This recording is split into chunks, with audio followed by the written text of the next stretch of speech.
우리 좌우에 계신 분들 좀 이렇게 인사를 나누도록 하겠습니다. 우리 날씨가 많이 추워졌는데 따뜻하게 옷 입고 다닙시다. 시작. 우리 날씨가 많이 추워졌는데 따뜻하게 옷 입고 다닙시다. 예. 일부에서는 내복 입고 다닙시다라고 인사를 했는데요. 제가 지금 내복 입고 올라왔는데 덥습니다. 예, 그래서 2부 때는 내복을 안 입고 올라오셔도 될 것 같습니다.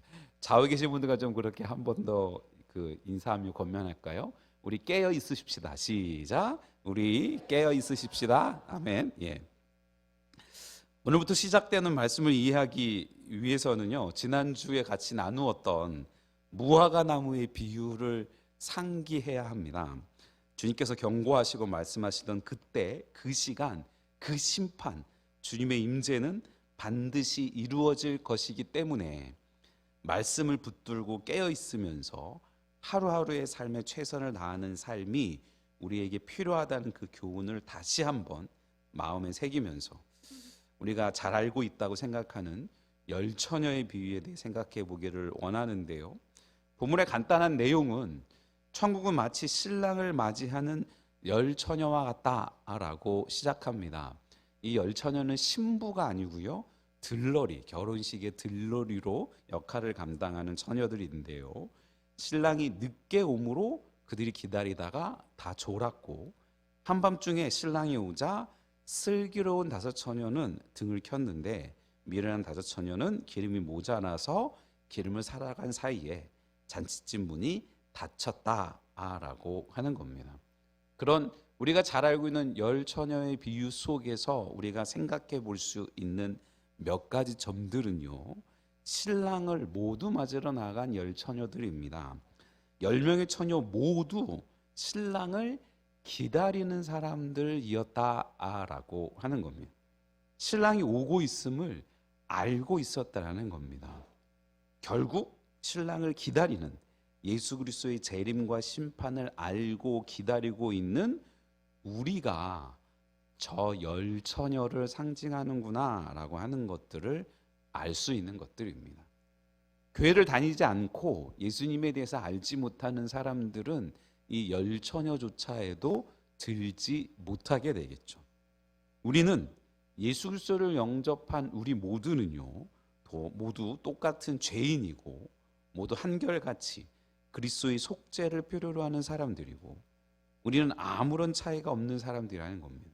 서로 간에 나타나는 차이는 그 차이가 다름의 차이이지 높고 낮음의 차이는 아닌 모두 하나님의 똑같은 피조물들이라는 겁니다. 그래서 믿음의 공동체 안에서 같이 예수 그리스도의 재림을 갈망하는 우리의 모임들 속에서 우리는 우리 자신에 대해 불필요한 열등감을 가질 필요도 없고 타인에 대한 잘못된 우월감을 가질 필요도 없습니다. 우리 모두는 똑같은 성정을 가진 인간들이고 똑같은 결점을 가진 피조물들이고 똑같이 불완전한 인생들, 그래서 동일선상에서 우리가 서 있고 출발하고 있는 사람들이라는 겁니다. 그 열 처녀 모두 분명한 기다림의 대상이 있었습니다. 그들의 목적이 동일했다는 겁니다. 그들이 기다리고 있는 사람들이 똑같다는 겁니다. 신랑이라는 그들의 목적은 그들 모두의 동일하고 간절한 바람임이 틀림없다라는 겁니다. 바라고 소망하는 예수 그리스도를 영접한 여러분들의 삶 속에 구원에 대한, 믿음에 대한 확신이 있는 줄로 믿습니다. 예. 모든 성도도 모두 동일한 목적을 갖고 있는 거죠. 우리는 하나님의 영광과 그리스도의 재림, 그리고 그리스도로 말미암은 구속이라는 간절한 바람을 소유하고 있습니다. 비록 조금은 부족해 보이고 조금은 약해 보이는 성도라 할지라도 그 역시 성도고, 따라서 동일한 목적으로 그리스도의 재림을 대망하면서 준비하고 있는 지체임을 잊지 말아야 된다는 겁니다.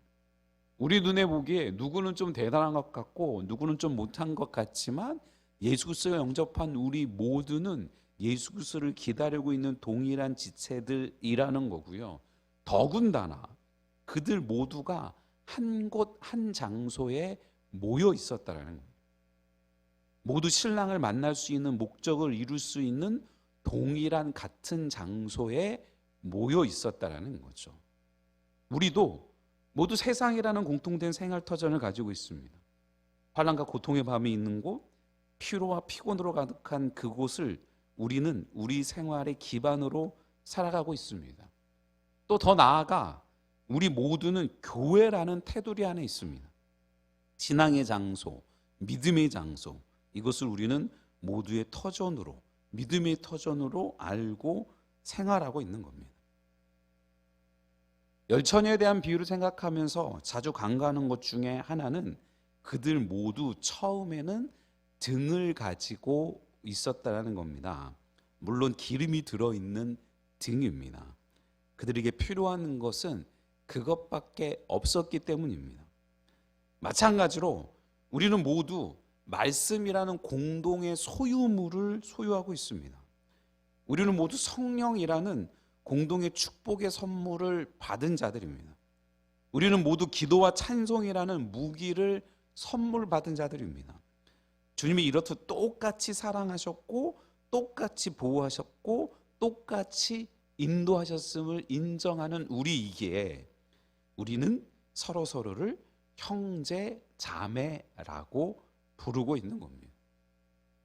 심지어 어떤 교회에서는 이 형제, 자매에 대한 것들을 강조하기 위해 교회 안의 직분을 따로 두지 않고 모두가 다 형제님, 자매님이라고 호칭하는 교회들도 늘어나고 있는 추세입니다.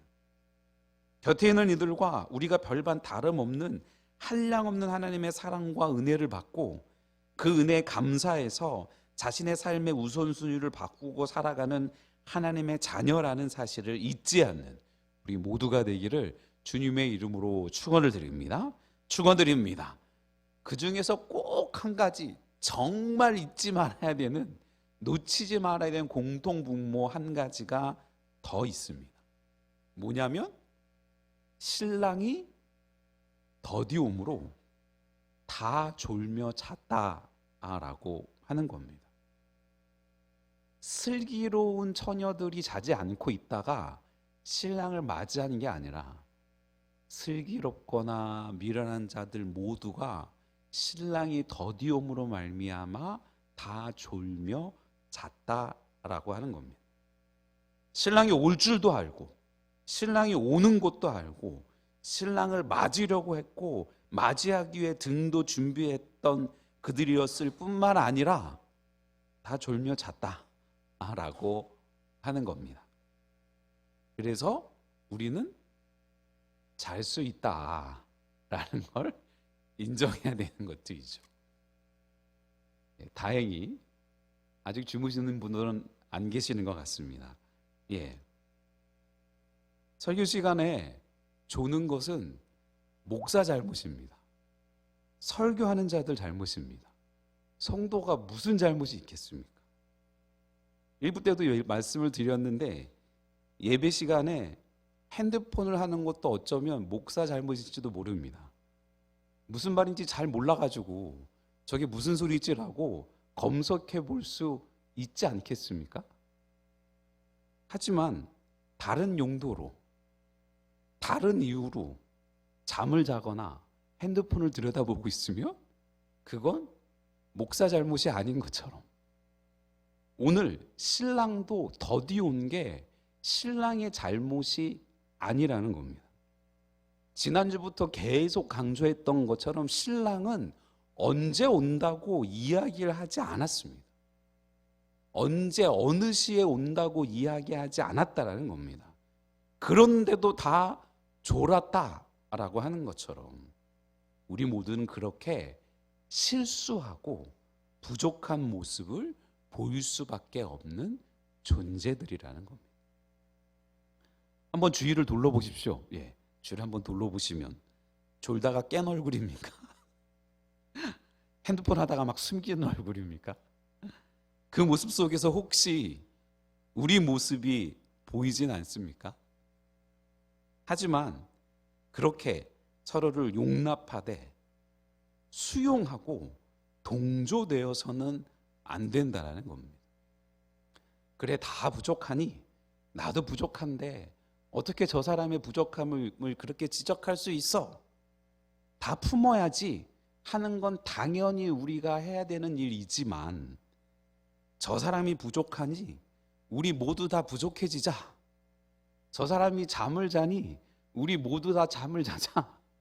저 사람이 예배 시간에 이렇게 하니 우리 모두가 다 그렇게 하자라고는 할 수 없지 않습니까? 서로를 귀히 여기면서 권면하면서 함께 성장해 나아가는 우리 모두가 되기를 주님의 이름으로 축원드립니다.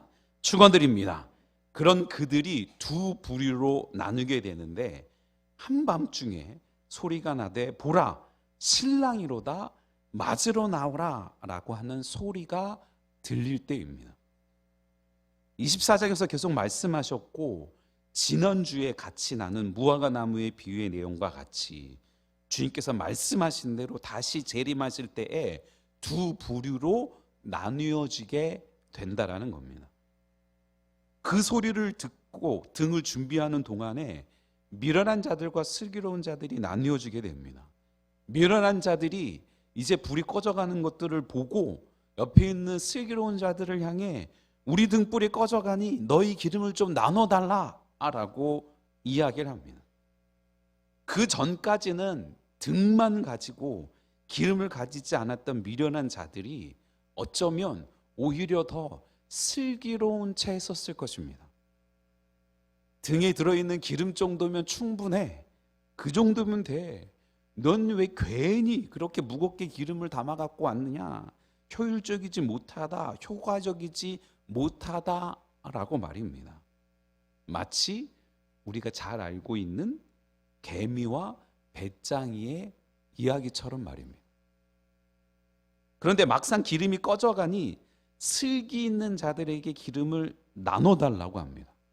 마치 나눠줄 수 있는 기름인 것처럼 말입니다. 잘 들어보십시오. 슬기 있는 자들은 비록 그들과 같이 잠들기는 했지만 신랑을 맞이하기 위한 수고를 아끼지 않았고요. 그 신랑을 맞이하는 데 방해될 수 있는 그 어떤 것도 허용하지 않으려 했습니다. 기왕이면 10명 모두가 다 같이 신랑을 맞이하면 좋겠지만 그 기름은 모두가 다 쓰기에 부족할 수 있기에 기름을 나눠주지 않을 정도로 우선순위가 분명한 사람들이었습니다. 미련한 자들은 슬기 있는 자들이 중요하게 여기는 것을 가벼이 여겼고, 슬기 있는 자들은 그 중요함을 알기에 타협하거나 양보하지 않았다고 합니다. 사람이 무엇을 중요하게 여기고 무엇을 우선순위를 두는지는 그 가치를 어디에 쓰고 있는지를 보면 알 수 있고요. 그 두 가지 가치가 바로 우리 모두가 똑같이 공유하고 있는 시간과 재정입니다.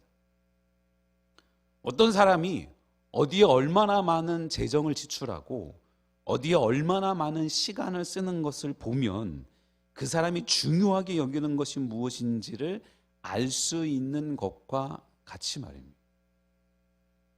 여러분들이 여러분들의 재정과 시간을 어디에 가장 많이 쓰고 계십니까?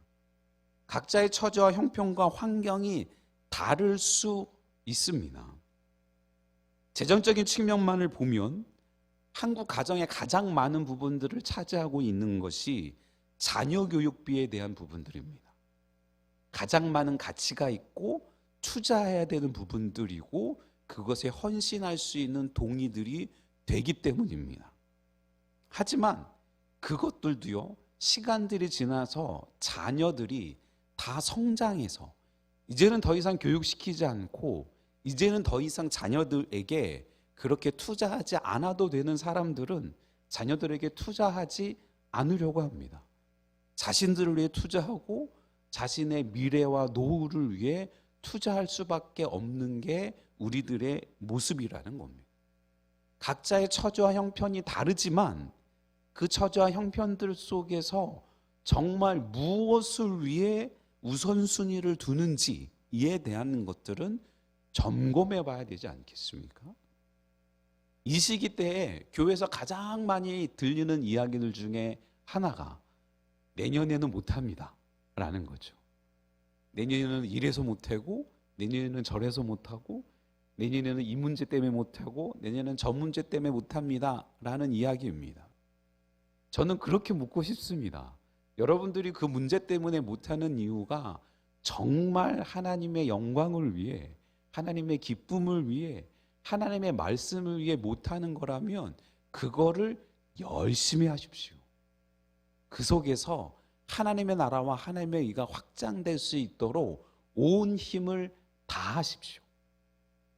하지만 그게 자기의 만족과 자기의 배와 자기의 미래만을 위해 추구하고 나가면서 지금 당장 준비해야 되는 기름을 준비하지 않는 것이라면 속히 돌이켜서 하나님이 진짜로 원하시는 삶이 무엇인지를 한번 몸부림치면서 삶의 우선순위를 점검해보는 저와 여러분들 되시기를 주님의 이름으로 축원을 드립니다.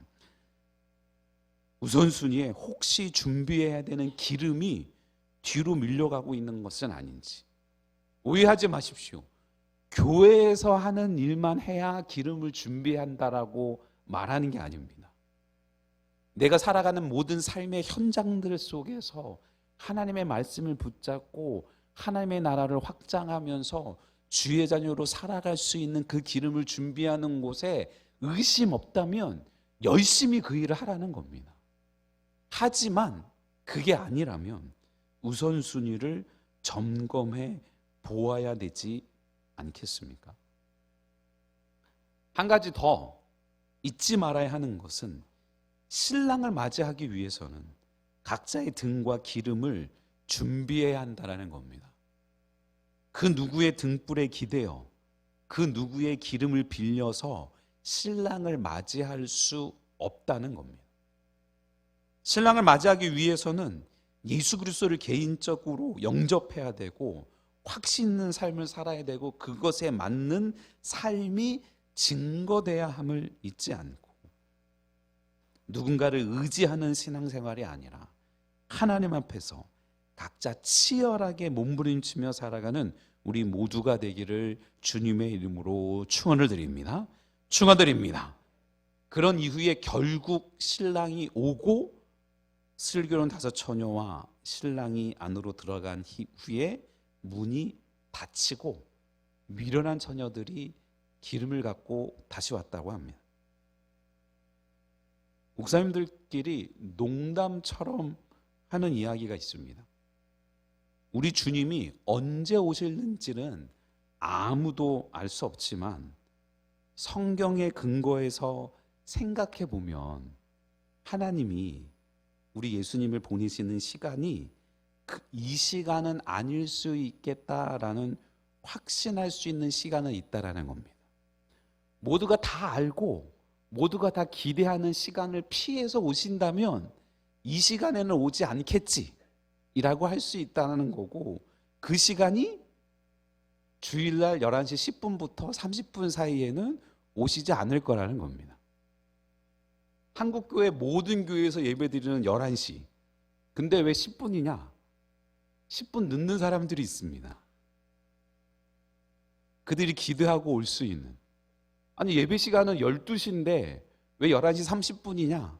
30분부터 시작되는 설교 시간에 자는 사람이 있기 때문입니다. 그러면 예수님이 확실히 재림하시지 않는 모두가 다 기대해서 마치 예수님이 오실 거라고 믿고 확신하는 그 시간을 피할 수 있는 시간은 주일날 11시 10분부터 11시 30분 사이는 주님이 오시지 않지 않겠는가 라는 농담들을 앉아서 해보곤 합니다. 성경을 말씀하시기를 그 신랑이 오면 문이 닫힌다고 합니다. 2번의 기회가 없습니다. 처음 이 세상을 구원하시기 위해 구세주로 오셨던 주님께서 심판주로 오시기 때문에 또 다른 기회가 없다라는 겁니다. 그 후에 그들이 주여 주여 열어주소서라고 해도 열리지 않을 뿐만 아니라 본문에 뭐라고 되어 있냐면 진실로 너희에게 이르노니 내가 너희를 알지 못하노라 라고 하십니다. 신랑을 맞이하는 그들의 의무를 이행하지 않는 이들은 주님께서 알지 못하는 사람으로 취급하신다는 겁니다. 우리가 흔히 얘기하는 누구세요? 저 아세요? 라고 말입니다. 문이 닫힌다라는 그 상징적인 모습은 이미 노아의 때에 보여주신 하나님의 사역들과 같습니다. 최소 70년에서 많게는 120년 기간 동안에 산 꼭대기 위에 지어진 이 방주가 만들어지는 기간들 동안에 하나님을 인정하지 않고 회개하지 않았던 그들이 결국 하나님의 결정된 시간들이 되었을 때, 방주문이 닫혔을 때 그 안에 있는 자들이 보호되기 위함으로 문이 닫혀졌고, 또 하나는 밖에 있는 자들이 안에 들어올 수 없도록 배척함을 받기 위해 그렇게 하셨다라고 하는 걸 우리는 노아의 방주의 이야기를 통해서 확인해 볼 수 있습니다. 너무 늦게 기름을 준비해 온 미련한 처녀들과 같이 되지 않기 위해 날마다 깨어 있어야 하는 겁니다. 자신의 장자권의 축복을 배가 고프다고 팥죽에 팔아먹고 가벼이 여겼다가 나중에서야 아버지에게 와서 나에게도 축복을 주십시오라고 매달리던 에서와 같은 실수는 하지 말아야 하지 않겠습니까? 이사야 55장 6절은 너희는 여호와를 만날 만한 때에 찾으라, 가까이 계실 때에 부르라 라고 하면서 분명히 하나님께서 가까이 계실 때에 하나님을 만날 만한 때에 찾고 부르라고 합니다. 그리고 그 시간을 알 수 없으니 깨어 있으라고 하면서 앞의 권고를 또 강조합니다. 하루하루를 최선을 다하는 삶, 하루하루를 깨어 있기 위해 말씀 붙들고 기도하면서 살아가는 삶, 그렇게 매일매일 우리의 기름을 준비하면 주님을 맞이하는, 주님이 원하시고 바라시는 슬기로운 성도다움을 살아갈 수 있는 우리가 되지 않겠습니까? 간혹 졸 수도 있겠지만, 간혹 실수할 수 있겠지만 서로서로를 권면하고 돌아보면서 기름을 준비하면서 살아가는 삶, 그 사람들을 우리는 그리스도인이다라고 불러야 하지 않겠습니까? 그저 주일 일정 시간에 와서 일정 순서만을 하고 그리고 자기 나름대로의 삶을 살아가는 삶이 아닌, 일주일 내내 일평생 그리스도인다운 삶을 살기 위해 깨어있는 저와 여러분들 되시기를 또 주님의 이름으로 축원을 드립니다. 축원드립니다.